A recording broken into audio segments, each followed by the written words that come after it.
ভাজার জন্য এখানে প্রস্তুতি শুরু হয়ে গেছে। আমার মা উচ্ছে ভাজা বসিয়ে দিয়েছে, আর হচ্ছে এখানে হাত ধুয়ে আবার লঙ্কা কাটতে এসছে। আমি এখন উচ্ছে ভাজছি, আমাদের সকালে টিফিন খাওয়া হয়ে গেছে, দেখিয়েছি। এখন আমি উচ্ছে ভাজছি আর মাছ নিলাম বাড়িতে, করবি না মাছ নিলাম, মাছের ঝোল আর উচ্ছে ভাজা হবে এখন, ডাল আর ভাত।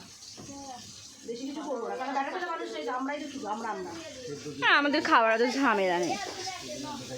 এখানে হচ্ছে আলু কাটিং চলছে, মাছের ঝোল হবে, তোমরা দেখেছো মাছ কিনেছে, তাই জন্য আলু কাটিং চলছে।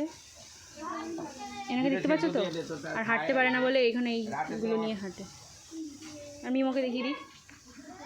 কী রে মিমো, মিমো হাই কর, এটা মিমিকে একটা হাম দিয়ে দে। তোদের সবাই মাছ এবার শিকার 3টে দোকানে, আর যদি যা মাছ আছে না ওই নিফের বাড়ির কল্পনা বাড়ি দুটো শিকার